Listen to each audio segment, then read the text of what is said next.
ओम गुरुदेवाय नमः। ओम चरमनाथाय नमः। विश्वभातृत्व दिव्यात्मा परिषद अच्युत गुप्त ब्रह्म संघ क्षितिज्योति आश्रम स्वर्णक्षेत्र महांगा कटक ये पवित्र भूमि बगार साहि आमे आसी पहुंची जाइचु। जो बगार पल्ली रे 1955 मसीह ओडिशार पंचसखा मानकर जो आकुल प्रार्थना भक्त मानकर आकुल निवेदन एवं जुग जुग धरी ध्यान तपस्या परम भक्त मानकर आकुल प्रार्थना ग्रहण करी 1955 मसीह पूर्ण परम ब्रह्म गुरुस्वामी श्री श्री केशव नारायण यही पवित्र ओडिशार कटक जिला अंतर्गत महांगार बगार साहि आविर्भाव होई कोटि कोटि कोटि कोटि लीला भक्त अनुगत शिष्य मानक सह करि जाइछन्ति। आम मानकर आज महा आनंदर कथा जे से जो पूर्ण परम ब्रह्म धरापृष्ठ को आसीथिले भक्त अनुगत शिष्य मानकर सह हजार हजार कोटि कोटि लीला करिथिले साधु सन्त ऋषिमुनि मानकु परित्राण करी एवं भक्त मानकु आश्वासना प्रदान करी धर्मर डाकरा दे धर्मर वार्ता देइचन्ति। सेही पूर्ण परम ब्रह्म जेतेबेले एई बगार साहिरे हरिजन पल्ली रे 1955 मसीह बाल्य शिशु रूपे आविर्भाव होइतिले बाल्य लीला करुतिले। आज आमे एई बगार साहिर ब्रजवासी विपिन भाई सह आमे आसी भेट करिचु जे प्रभुंकर बाल्य बंधु बाल्य सखा से भाई होचंती प्रेमर मूर्तिमंत जीवनर समस्त लक्ष्य समस्त भावना समस्त चिंता चेतना को से प्रभुंकर पाद पद्म से निजको समर्पण करी तांकरी पद सेवारे अद्य विधि नियोजित होई रहिसंती। स्वर्णक्षेत्र महांगार ब्रजवासी विपिन भाई आम आज पचारि बुझा जे पूर्ण परम ब्रह्म गुरुस्वामी कलिकी नारायण श्री श्री केशव नारायण 1955 मसीह यही स्वर्णक्षेत्र बगार साहि हरिजन पल्ली जन्म ग्रहण करे। विपिन भाई विश्ववासी को कहवा हे जे आपण प्रथमे जानिले किभली भाव जे ये जो छोट छुआटी बगार जन्म नहीं जदू नाथ जदू माता कोलमंडन करी से पूर्ण परम ब्रह्म बा कलिकी नारायण बा भगवान बोली किभली भाव जानिले। विपिन भाई गुरुस्वामी प्रणाम। गुरुस्वामी प्रणाम। हरि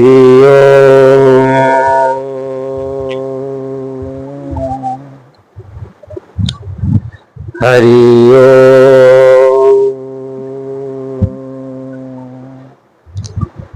हरि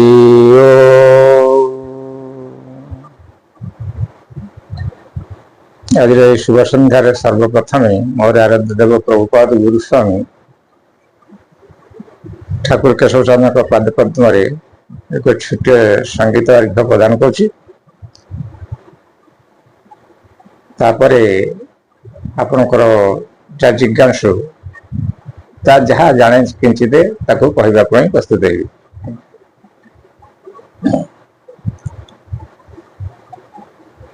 ओम नमो भगवते श्री गुरु देवाय। ओम नमो भगवते चरमनाथाय।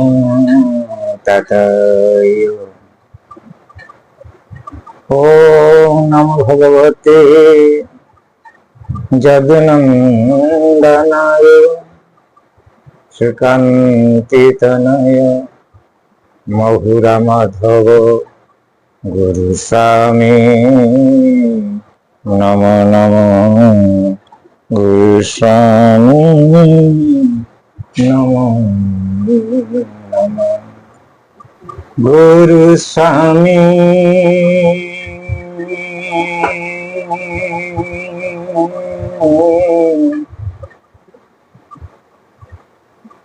तुम कथा আজি ভারি মনে পড়ুছি ভাবুথিব ତୁମକୁ ମୁଁ ଭୁଲି ଯାଇଛି ଯାହା କହିଥିଲ ସବୁ ସାଇତି ରଖିଛି ଯେମିତି ଥିଲି ମୁଁ ସେମିତି ଅଛି ଯେମିତି ଥିଲି ମୁଁ ସେମିତି ଅଛି ସହିକି ପାରୁଛି ମୁହିଁ କହିକି ପାରୁଛି ଶୋଇକି ପାରୁଛି ମୁହିଁ ଚେଇଁକି ପାରୁଛି ମରିକି ପାରୁଛି ମୁଁ ଜିଇଁକି ପାରୁଛି କହିଲେ ତ ନ କହି ମୁଁ ରହିକି ପାରୁଛି କହିଲେ ତ କୁଳ କୁଟୁମ୍ବକୁ ଲାଜ ନ କହିଲେ କୁଳଟା ମୋ ଭାସି ତ ଯାଉଛି ଗୁରୁ ସ୍ୱାମୀ ତୁମ କଥା ଆଜି ଭାରି ମନେ ପଡୁଛି ଗୁରୁ ସ୍ୱାମୀ ଏବେ ଗୀତଟି ତ ଅନେକ ତାର ଭାବ ଭକ୍ତିରେ କେତେ ଗୁଡ଼ିକ ଲେଖା ହେଇଛି ତେବେ ଏଇଆ ଯେ ମୁଁ କହିପାରୁଛି କି ଶୋଇପାରୁଛି ନା ରହିପାରୁଛି କି ଶୋଇପାରୁଛି କି ଖାଇପାରୁଛି କି ବସିପାରୁଛି କି ଉଠି ପାରୁଛି ଏଇଭଳି ପରିସ୍ଥିତିରେ ମୁଁ ଅଛି ଯେହେତୁ ଆପଣ ଆସିଛନ୍ତି କିଛି ନା କିଛି କହିବାକୁ ପଡିବ ମୁଁ ଆଜି ପ୍ରଥମ ଆପଣ ମାନଙ୍କୁ ପଚାରୁଛି ଯୋଉ ଯାହାଙ୍କ ପାଇଁ ଏଠିକି ଆସିଛନ୍ତି ତେବେ ଏ ବାବଦରେ ଆପଣ କେମିତି ଜାଣିଲେ ଆଜ୍ଞା ଆପଣ କେମିତି ଜାଣିଲେ ଯେ ସ୍ୱୟଂ ପରମ ବ୍ରହ୍ମ ବିଶିଷ୍ଟା ପୁରୁଷ ମାହାଙ୍ଗା କଟକ ଜିଲ୍ଲା ଏ ଓଡ଼ିଶା ପକ୍ଷରେ ଏ ହରିଜନପୁରରେ ଆବିର୍ଭାବ ହୋଇଛନ୍ତି ଏ କଥା ଆପଣ କୋଉଠି ଜାଣିଲେ ଆଜ୍ଞା ଭାଇ ମୁଁ ତ ଛୁଆଟି ବେଳୁ ଯେବେ ପ୍ରଭୁଙ୍କୁ ଅନ୍ତର ଭିତରେ ଖୋଜୁଥିଲି ଯେତେବେଳେ ମୋ ଭିତରେ ସେଇ ଆଧ୍ୟାତ୍ମିକ ଆଡକୁ ମନ ଢଳିଥିଲା ମୋର ବାପା ଯେତେବେଳେ ମତେ ଶ୍ରୀମଦ୍ ଭଗବତ ଗୀତା ଛୋଟବେଳେ ଆଣିକି ବଢେଇ ଦେଇଥିଲେ ମୋ ହାତରେ ଶ୍ରୀମଦ୍ ଭଗବତ ଗୀତାର 18ଟା ଯୋଗକୁ ମୁଁ ଅନୁଭବ କରୁଥିଲି ବାଲ୍ୟକାଳରୁ ଆଧ୍ୟାତ୍ମିକ ଜୀବନ ଯାପନ କରିବାର ସୂତ୍ର ମୁଁ ଅନୁଭବ ନିଜେ ନିଜେ କରିଥିଲି ସେ ପ୍ରଭୁଙ୍କର କୃପାରୁ କିନ୍ତୁ ପର୍ଯ୍ୟାୟକ୍ରମରେ ପ୍ରଭୁଙ୍କର ଅନ୍ୟ ଏକ ଲୀଳା ମାଧ୍ୟମରେ ମୁଁ ପ୍ରଭୁଙ୍କର ସାନ୍ନିଧ୍ୟ ଲାଭ କରିଥିଲି ଆଉ ସେଇ ଅନୁଭୂତିଟା ଆପଣ ପାଖରେ କହିହବନି ସେ ତ ଘଣ୍ଟାଏ 2 ଘଣ୍ଟା ଲାଗିବ ସେଇ ପ୍ରଭୁଙ୍କର କୃପା କଲ୍ୟାଣ ମାଳିକା ଶାସ୍ତ୍ର ପୋଥି ବେଦ ବେଦାନ୍ତ ଉପନିଷଦକୁ ପାଥ୍ୟ କରିକି ଅନେକ ସାଧାରଣ ଗୁରୁ ଭାଇ ଭଉଣୀ ମାନେ ପ୍ରଭୁଙ୍କର ପାଖକୁ ଦୌଡ଼ି ଆସିଛନ୍ତି ସେଥିମଧ୍ୟରୁ ମୋ ଜୀବନରେ ବି ଅନେକ କିଛି ଲୀଳା ଘଟିଛି ସେଇ ଲୀଳା ମାଧ୍ୟମରେ ମୁଁ ପ୍ରଭୁଙ୍କୁ ଦର୍ଶନ ଲାଭ କରିଛି କେତେବେଳେ ସମୟ ହେଲେ ମୁଁ ସେ ଲୀଳା ଆପଣଙ୍କୁ କହିବି ଠିକ ଅଛି ଆଜ୍ଞା ଆପଣ ଗୋଟେ କଥା କହିଲେ ଯେ ତାହାକୁ ଯୋଉମାନେ ଜାଣିଛନ୍ତି ସେଇ ଜଣେଇଛନ୍ତି ଆଜ୍ଞା ନାଇଁ କି ଆଜ୍ଞା ତାପରେ ଅନ୍ୟ ଲୋକ ଶୁଣିଛନ୍ତି ତାଙ୍କ ପାଖରୁ ଆପଣ ମଧ୍ୟ ଆଜ୍ଞା ଶୁଣିଛନ୍ତି ଆଜ୍ଞା ସେମାନେ ହେଲେ କିଏ ନା ଦୂରଦ୍ରଷ୍ଟାକାର ସିଦ୍ଧ ସାଧକ ଅଚ୍ୟୁତ ଅନନ୍ତ ଯଶୋନାଥ ବଳରାମ ଜଗନ୍ନାଥ ଦାସ ଆଜ୍ଞା ଏମାନେ ତାଙ୍କର ଦୂରଦୃଷ୍ଟି ବା ଆଗତ ଭବିଷ୍ୟ କଥା ସେ ସିଦ୍ଧି ଲାଭ କରିଛନ୍ତି ସେମାନେ ଜଣେଇଛନ୍ତି କିନ୍ତୁ ଆଜିକାଲି ତ ଆପଣ ମାନେ ଦେଖୁଥିବେ ଯିଏ ଜଣେ ଯଦି ଚିତା ଚୈତନ୍ୟ ଟିକେ ତାର ଭାବ ଭକ୍ତି ଟିକେ ଦେଖିଲେ ସେ ନିଜକୁ ନିଜ ତ ପ୍ରଭୁ ବୋଲି ପରିଚୟ ଦେଉଛନ୍ତି ଆଜ୍ଞା ହଁ ତେବେ ଆପଣ ମାନେ ଦେଖୁଥିବେ ଆଜ୍ଞା ସମସ୍ତେ ଜଣେ ସାଧକ କି ଜଣେ ସାଧନ ଯୋଗୀ କି ଜଣେ ସେ ନିଜକୁ ନିଜ ନିଜେ ପ୍ରଭୁ ବୋଲି ପରିଚୟ ଦେଉଛି କିନ୍ତୁ ଇଏ ଯୋଉ ଅବତାର ହେଇ ଆସିଲେ କେଶବ ଚନ୍ଦ୍ର ସେ କାହାକୁ ପରିଚୟ ଦେଇନାହାନ୍ତି ଆଜ୍ଞା ନିଜକୁ ନିଜ ସେ କେବେ ପରିଚୟ ଦେଇନାହାନ୍ତି। ଯାହା ପରିଚୟ ଆମେ ଯାହା ସବୁ ଦେଖିଲୁ ଜାଣିଲୁ ସେ ତାକୁ ଆମକୁ ସତ୍ୟ କରିକିରି ଆଜ୍ଞା ତାକୁ ମଧ୍ୟ ଏ କଥା କାହାକୁ କହିବ ନାହିଁ ବୋଲି ସେ ପ୍ରସାର କରିଥିଲେ। ଆଜ୍ଞା କିନ୍ତୁ ଯୋଉମାନେ ପ୍ରସାରକ, ଯେ ଧର ଅଚ୍ୟୁତ ହୁଅନ୍ତୁ, ଯଶବନ୍ତ ହୁଅନ୍ତୁ, ବଳରାମ ହୁଅନ୍ତୁ, ଜଗନ୍ନାଥ ହୁଅନ୍ତୁ, ଆଙ୍କର ପରିଚୟ ସିଏ ଦେଇଛନ୍ତି, ଆଜ୍ଞା ଆମେ କେହି ଦେଇନୁ। କିନ୍ତୁ ଆପଣ ପଚାରୁଛନ୍ତି ଯେ ଆପଣ ଏ ଗାଁର ବାସିନ୍ଦା କି ବଗାରର ଜଣେ ବାସିନ୍ଦା, ତେବେ ପ୍ରଭୁଙ୍କ ସହିତ ବାଲ୍ୟକାଳ ନିଶ୍ଚିନ୍ତ ଆଜ୍ଞା ଖେଳୁଥିବେ, ବୁଲୁଥିବେ, ବସୁଥିବେ, ଉଠୁଥିବେ, ଯାହା କେମିତି କିନା କିନା କରୁଥିବେ।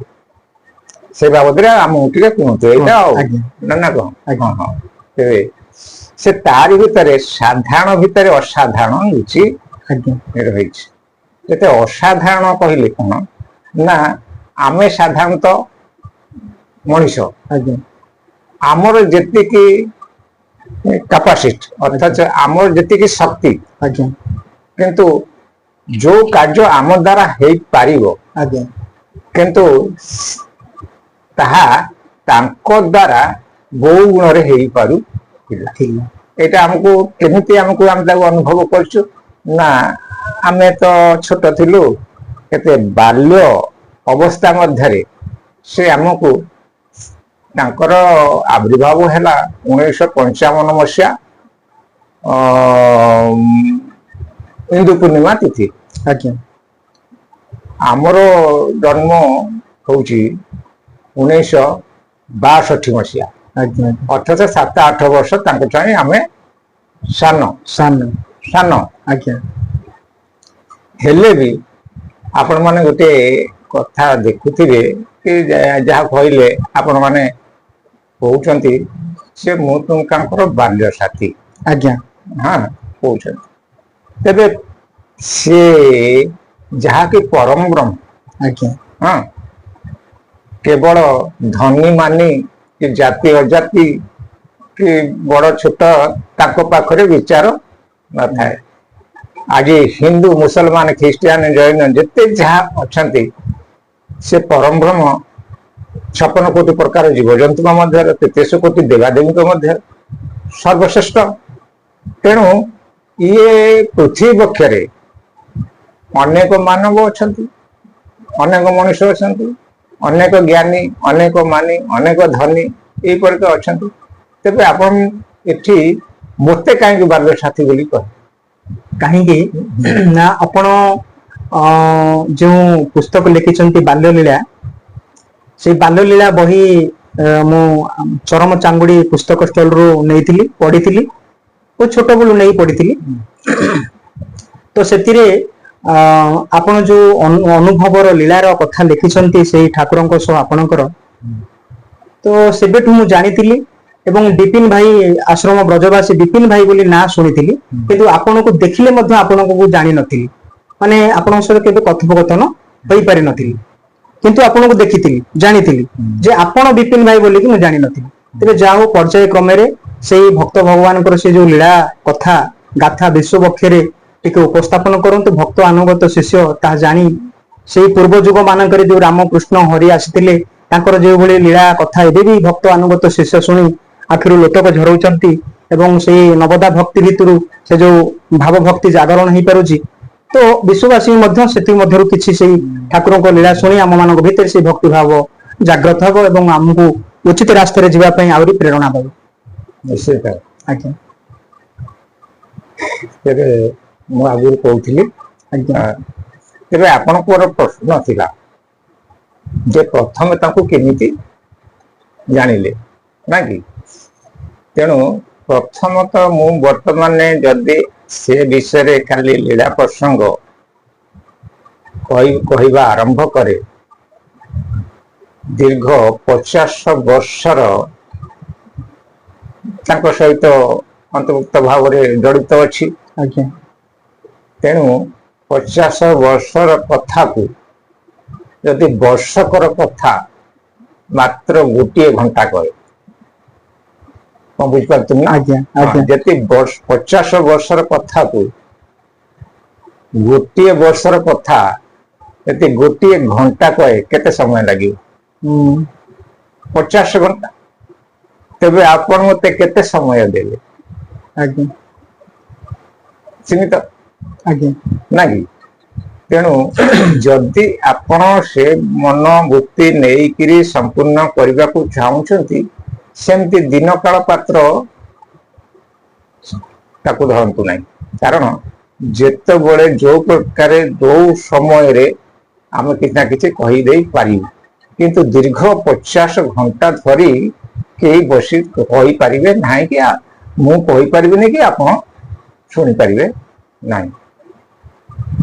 ତେଣୁ ଯାହା ହଉ, ଆଜି ଆପଣ ଯେମିତି କହୁଛନ୍ତି ଯେ ମୁଁ ହଉଛି ଆପଣଙ୍କର ଗୁରୁଦେବଙ୍କର ବାଲ୍ୟ ସାଥୀ, ହଁ ସେଇପରି ଆଚ୍ଛା ଆପଣଙ୍କ ଗୁରୁଦେବଙ୍କର ବାପା ଅଛନ୍ତି ନା ନାହିଁ? ଆଜ୍ଞା ଅଛନ୍ତି। ତାହେଲେ ମୋର ବାପା ଅଛନ୍ତି ନା ନାହିଁ? ଆଜ୍ଞା ଅଛନ୍ତି। କିନ୍ତୁ ମୋ ବାପା ଆଉ ଗୁରୁଦେବଙ୍କର ବାପା କେ ଗୁରୁସ୍ୱାମୀଙ୍କର ବାପା, ଆମେ ଯେମିତି ନିବିଡ଼ ସମ୍ପର୍କ ଠାକୁର ସହିତ ମୋର, ସେମିତି ସିଏ ମୋ ବାପା ଆଉ ତାଙ୍କ ବାପାଙ୍କର ମଧ୍ୟ ସେମିତି ନିବିଡ଼ ସମ୍ପର୍କ ଆଜ୍ଞା ସାଥୀ। ହେଲେ ମୋ ବାପା ନିଶ୍ଚିନ୍ତ ତାଙ୍କ ଘରକୁ ଯାଉଥିବେ ନା ନାହିଁ? ଆଜ୍ଞା ଯାଉଥିବେ। ଆଚ୍ଛା ଗଲେ ସେ କାହାକୁ ଦେଖୁଥିବେ? ଆପଣଙ୍କର ଗୁରୁଦେବ କି ଠାକୁର କେଶବ ଚନ୍ଦ୍ରକୁ ଦେଖୁଥିବେ। ଆଜ୍ଞା ହଁ, ଯିଏ ସ୍ୱୟଂ ସ୍ରଷ୍ଟା ବୋଲି କହୁଛନ୍ତି, ଯାହାକି ଏ ସୃଷ୍ଟିର ସମ୍ରାଟ କେ ନିୟନ୍ତା ବୋଲି କହୁଛନ୍ତି, ତାଙ୍କର ଚାଲି ଚଳନ ଏବଂ ମାନ ସମ୍ମାନ ଆଉ କଥାବାର୍ତ୍ତା କିଭଳି ଭାବରେ ହେଇଥିବ। ହଁ, ତେଣୁ ମୋ ବାପା ତାଙ୍କୁ ଦେଖି କଣ ଭାବନ୍ତି ନା, ସତେ ଯେମିତି ଇଏ ସ୍ୱର୍ଗରୁ ଭଗବାନ ଆସିଛନ୍ତି। ମାନେ ତାଙ୍କ ଭାବରେ ସମ୍ମାନରେ ସେ ଜାଣନ୍ତୁ ନ ଜାଣନ୍ତୁ, ମୋ ବାପା ଜାଣନ୍ତୁ ନା, ସେ କିନ୍ତୁ ଏଇ ଭାବରେ ତାଙ୍କୁ ଆଣୁଛନ୍ତି ଯେ କି ସୁନ୍ଦର କଥା, କି ଭାବ, କି ଭକ୍ତି, କି ଆମକୁ ସମ୍ମାନ, ଏଇ ବାବଦରେ। କିନ୍ତୁ ତାଙ୍କ ବାପା ଫେରେ ଆମ ଘରକୁ ଆସୁଥିବେ, ଆଜ୍ଞା ଆସୁଥିବେ ନା ନାଇଁ? ସାଙ୍ଗ ଆଜ୍ଞା ଆସୁଥିବେ। ତାହେଲେ ଆମେ ତାର କାଣିଚାଏ ମଧ୍ୟ ତାଙ୍କୁ ଦେଇପାରୁନାହୁଁ। ଆଜ୍ଞା ହେଲେ ମୋ ବାପା ଖୁସି ହେଉଥିବେ ନା ଦୁଃଖୀ ହେଉଥିବେ? କଣ ହଉଥିବେ? ମୋ ବାପା ତାଙ୍କୁ ଯେତେ ତାଙ୍କ ବାପା ଆସିଲେ, ମୋ ବାପା ତାଙ୍କ ଘରକୁ ଗଲେ, ତାଙ୍କୁ ଅତି ସମ୍ମାନିତ କଲେ।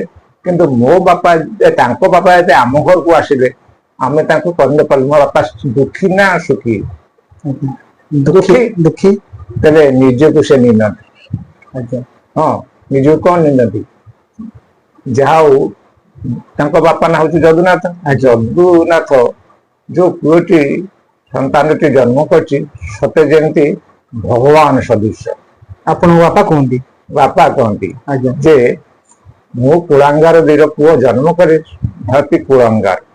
ହଁ, ତେଣୁ ମୋ କର୍ମ ଛୋଟ, ନିଜ କର୍ମକୁ ସେ ବାପା କୁହନ୍ତି, ନିନ୍ଦନ୍ତି। ଆଜ୍ଞା ଏଇ କଥା ନିଶ୍ଚିତ ନିନ୍ଦବା କଥା। ଆଜ୍ଞା ନା ନାଇଁ? ବାସ୍ତବିକ। ଆଜ୍ଞା କିନ୍ତୁ ଏଇ କଥା ବାର ବାର ତାଙ୍କ ମନ ଭିତରେ ଥାଏ। ଯେତେବେଳେ ଅତି ବିକାର ହୁଅନ୍ତି, ସେତେବେଳେ ଆମକୁ ମଧ୍ୟ ଗାଳି କରନ୍ତି। ଆଜ୍ଞା ହଁ, ଗାଳି କରନ୍ତି, ଦରକାର ପଡ଼ିଲେ ଚାପୁଡା ଟିକେ ପକେଇ ପାରନ୍ତି। ହଁ, ତେଣୁ ଏଇଟାକୁ ବାର ବାର ଆମ ଉପରେ ସେ ଚାପଟା ପକାନ୍ତି। ପକାନ୍ତି।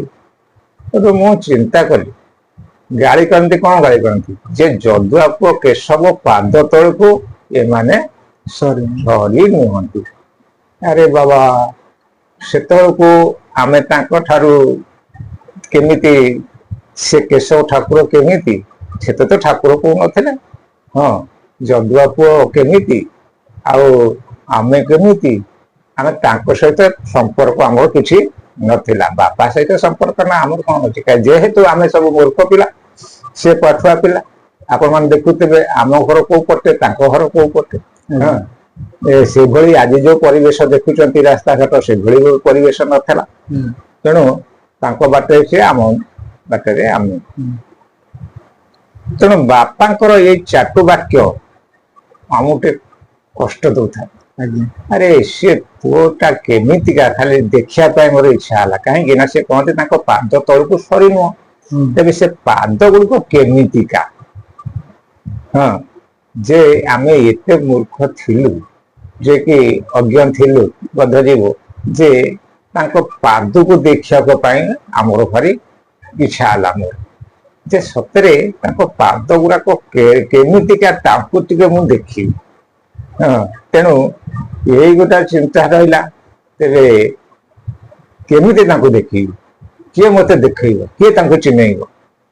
କିନ୍ତୁ ଆମେ ଯେମିତି ଦୁଷ୍ଟ, ଫେରେ ଆମର ବି ସାଙ୍ଗସାଥି ଅଛନ୍ତି ନା ନାଇଁ, ହଁ, ଆଜ୍ଞା କିନ୍ତୁ ମୋର ଜଣେ ସେଇ ଦୁଷ୍ଟ ସାଙ୍ଗ, ତାକୁ କହିଲି, ତା ନାଁ ହଉଛି ଅରୁ, ଅରୁ ବୋଲି ତା ନାଁ। ଅରୁ ଭାଇ। ହଁ, ଆଜ୍ଞା ତାକୁ କହିଲି, ମୁଁ କହିଲି ସେ ଯଦୁଆ ପିଇସା ପୁଅ କେଶୁକୁ ମତେ ଟିକେ ଚିହ୍ନେଇ ଦବୁ, ନା କାହିଁକି, ହଁ ଟିକେ ଚିହ୍ନିଲେ ଭଲ କଥା, ନା ହଁ, ତାମାନେ ସେ ଯେତେବେଳେ ମୁଁ ତାକୁ ଏ କଥା କହିଲି ସେ ଚିହ୍ନିଥିଲା। ସିଏ କଣ ହେଲା ନା ମତେ ଯୋଉ ପ୍ରକାର ଡିରେକ୍ସନ ଦେଲା ମୁଁ ସେଇ ପ୍ରକାରେ ତାର କଥା ମାନିବାକୁ ବାଧ୍ୟ, କାହିଁକିନା ମତେ ଚିହ୍ନେଇବ ନାହିଁ। ଆଜ୍ଞା ହଉ, କହିଲା କାଲି 10ଟା ବେଳେ ତୁ ଆମ ଘର ପାଖକୁ ଆସେ, ଗୋଟେ ତାଙ୍କର ବାଉଁଶ ବଣ ଥାଏ, ବାଉଁଶ ବଣ ଭିତରେ ଗୋଟେ ନାଳି ଥାଏ, ସେ ନାଳିରେ ଲୁଚିକିରି ବସିଲି।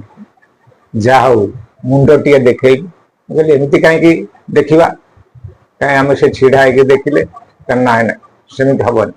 ସିଏ ବି ତାଙ୍କୁ ଭୟଭୀତ ହଉଥାଏ, କାହିଁକିନା ସାମ୍ନା ସାମ୍ନି ହବାକୁ ତାଙ୍କ ସହିତ ତାର ବି ମଧ୍ୟ ସେ ନଥାଏ, କିନ୍ତୁ ସିଏ ଯେତେବେଳେ ମତେ ଯୋଉ ପ୍ରକାର ସେ କହୁଥାଏ ମୁଁ ସେଇ କଥାକୁ ମାନ୍ୟତା ଦେଉଥାଏ। ତୃତୀୟ ମୋର ପ୍ରଥମ ଗୁରୁ ହେଲା ସେ କିଏ ନା ମୋ ସାଙ୍ଗ ଅରୁ, କାହିଁକିନା ସିଏ ମତେ ଦର୍ଶନ କରାଇଛନ୍ତି। ଆଉ 1 ନମ୍ବର ହେଲେ ମୋ ବାପା, ଦ୍ୱିତୀୟ ହେଲେ ସେ, ତୃତୀୟ ହେଲେ ଆମର ଠାକୁର କେଶବ ଚନ୍ଦ୍ର। ଏଇଟା ମୋ ମନ ଭିତର କଥାଟା। ବାପା କଣ ଗାଳି ଯାହାକି ମତେ ଆଜି ପର୍ଯ୍ୟନ୍ତ ଆପଣଙ୍କ ସାମ୍ନା କରିଛି, ଆଜ୍ଞା ହଁ, ଆଉ ତାଙ୍କୁ କିଛି ଅନୁଭବ କରିଥିଲେ ସେ ମୋର ସାଙ୍ଗ ଅରୁ, ସେ ତାଙ୍କୁ ସାମ୍ନା କରେଇଛି। ଏମିତି ବସିଛୁ, କହିଲା ସ୍କୁଲ ଏଇ ବାଟେ ଯିବେ, ମୁଁ ତୁମକୁ ଦେଖେଇ ଦେବି। ବସିଛୁ, ସେଠୁ କିଛି ପିଲା ତାଙ୍କର ଗଲେ, ସେଟା ସେ ସବା ପଛରେ ଆସୁଥିଲେ, କିଏ ନା କେଶବ ଚନ୍ଦ୍ର, ଆଜ୍ଞା ସେ ସବା ପଛରେ ସ୍କୁଲକୁ ଯାଉଥିଲେ। ଆମେ ଯେତେ ପିଲା ଥିଲୁ ସେ ଏକମାତ୍ର ଆମ ଗାଁରେ ପାଠ ପଢୁଥିଲେ। ଆଜ୍ଞା ହଁ, ତେଣୁ ଯେତେବେଳେ ଏମିତି ସରୁ ରାସ୍ତାଟିଏ ଥାଏ, ଏଭଳି ରାସ୍ତା ନଥାଏ, ସେ ନଳକରରେ ଗୋଟେ ବଣୁଆ ରାସ୍ତା ଥାଏ, ସେ ବଣ ପାଖରେ ସେ ସେମିତି ଯାଉଥାଏ। ସେଠୁ ମତେ ସାମ୍ନା ସାମ୍ନି ସେ ମାନେ ଫଣ୍ଡ କୁ ଫଣ୍ଡ ସେ ଦେଖେଇଲା ନାହିଁ, କିଏ ମୋ ସାଙ୍ଗଟା ଦେଖେଇଲାନି।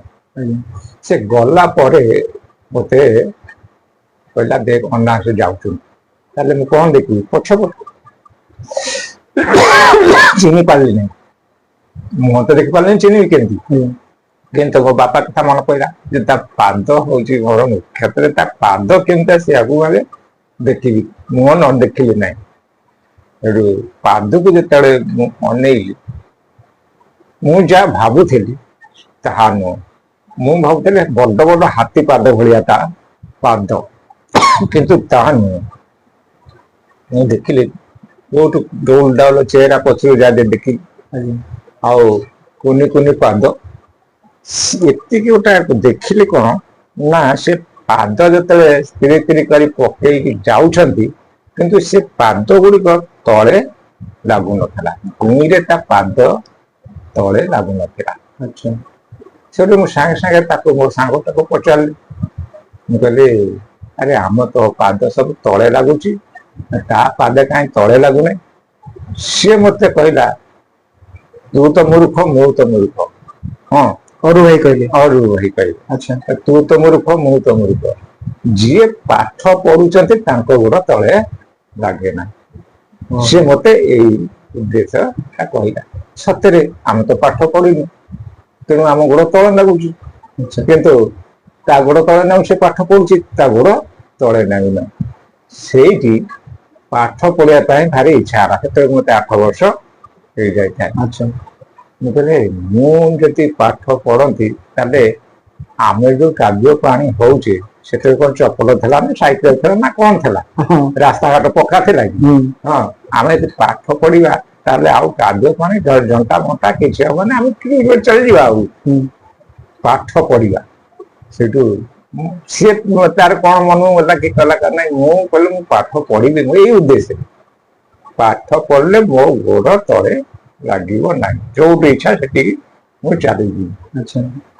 ସେଠୁ ସେ ମତେ କହିଲା ଆଉ କାଲି ସକାଳେ ଆସେ, ସେ ଯୋଉଠି ପାଠ ପଢୁଛନ୍ତି ମୁଁ ତତେ ସେଇଠିକି ନେଇଯିବି, ଆଉ ତୁ ସେଇଠି ରହିବୁ।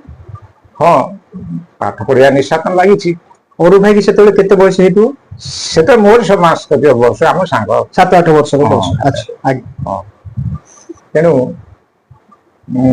ସେ ମତେ ଟିକେ କହିଲା, ସେଠୁ ମୁଁ ଆସି ଘରେ କହିଲି ମୋ ମାଆକୁ, ମୁଁ କହିଲି ମା ମୁଁ ଆଜି ପାଠ ପଢିବାକୁ ଯିବି। ଆରେ ତୋତେ ତ ଛୋଟ ବେଳୁ କେତେ କେତେ କହିକି କୋଉଠି ନୁଚିଲୁ କଣ କଲୁ, ପାଠ ପଢିଲୁନୁ, ଆଜି ପାଠ ପଢିବାକୁ ଯିବୁ କଣ, କିଏ ପଢେଇବ ତୋତେ? ମୁଁ କହିଲି ଯଦୁଆ ପିଇସା ପୁଅ କେଶବ, ସିଏ ପାଠ ପଢୁଛି, ଆଉ ତାରି କତିକି ଯିବି, ମତେ ଅରୁ କହିଛି।